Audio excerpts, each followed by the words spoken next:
Hi folks, thanks for tuning in. I got a little project I'm going to show people. I know some people saw my my small economical deck that I built on top of pallets, and the shed I built, and the little closed-in deck section I built on that, and I hope people enjoyed that. And my travel trailer that I started refurbishing last summer and didn't get finished, but I got it weather tight, and it didn't leak any over the winter, so we'll continue on with that project. But I want to show you another little thing, either for economical reasons, practical reasons, or just because people like doing things themselves. For me, it's a variety of both. Kind of like doing my own thing.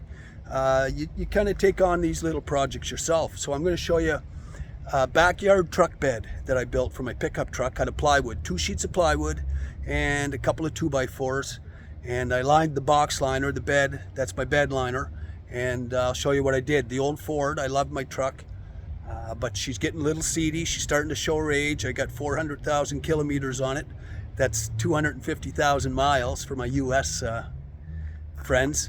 And anyway, yeah, I'll flip this around and I'll show you what I did. Here we go. Okay, so there's my pickup truck, my 2011 F250 Power Stroke. I like her, but anyway, like I said, she's starting to show her age a little bit. But, so 2 sheets of 3/4 inch plywood and a few 2x4s. I still got to paint it, but I want to wait till things dry up. I know I got a few nice days. And so anyway, there's what I got.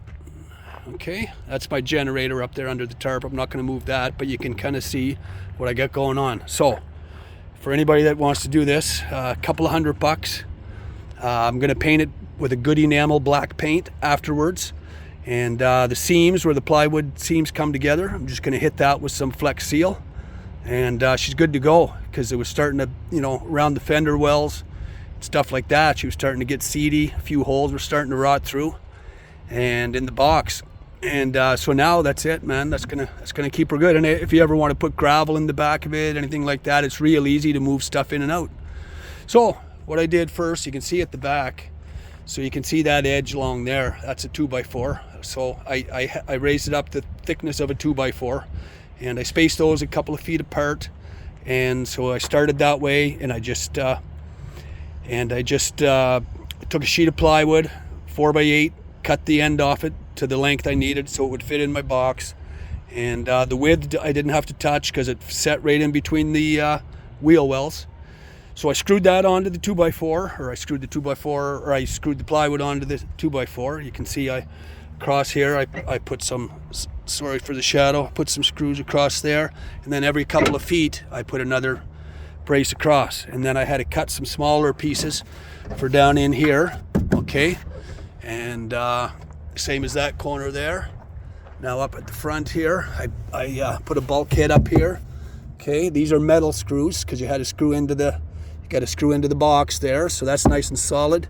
Okay, that's a 4 foot wide, so I had to add a little patches in the corners. Okay, so you start with your bottom 2x4, and whatever I had to put a couple of 2x3s or 2x4s in behind here, just to build it out to the right, down at the bottom, I guess, to build it out to the right plumbness, so that it would reach the front of that box there. Okay, so you got that in there. Now you put your you put these over your well, actually, I guess I put these over my wheel wells next. Okay, and then this piece here, so you kind of build that out, and you got to kind of fit everything together. Okay, and once you do that, use glue on these pieces here, on those end pieces. Use glue on everything where the wood comes together. Just box that around. Those are metal screws again, and screw this along here. Nice 3/4 inch thick plywood, solid as a rock. Same side, matching sides. Okay, nice and solid. I'm going to climb up in there just to show you kind of how that all works. So you got a nice solid truck bed, look. Solid. Look, and if you live out the country, if you're kind of like a redneck or a country boy, country girl, country gal, live on a farm, you set the kiddos I'll sit down on this side just like we used to do in the old days. Stretch the feet out. Okay, so I'm gonna flip this back around. And so yeah, I'm sitting on the side here, heading out to the river. Somebody else is driving, just like we did when we were kids. We got to get back to some real things in this world and in this country, in the US and Canada. The old school values, the enjoyable things that were fun, just wholesome, natural fun. Riding out to the river. Okay, so that's it. My truck bed's gonna last me now for, well, the rest of the lifetime of this truck. Anyway, that's for sure. It'll probably outlive the drivetrain, but you never know. She's a good old solid Power Stroke Ford. Anyway, folks, that's all I got, and I want to sign off here. It's nearing the end of Law Enforcement Appreciation Week, so I want to give a shout out to law enforcement and police officers and first responders everywhere. Without you guys and gals, man, things would been a shitty situation for a lot of people. Even when people complain about you, you're the first one they're going to call when they need help, that's for sure. Anyway, guys, gals, that's all I got. Stay in the saddle. Don't sweat the small stuff. Get back to the little, real things in life. Stop and smell the roses and enjoy the little things. Take care. Stay in the saddle.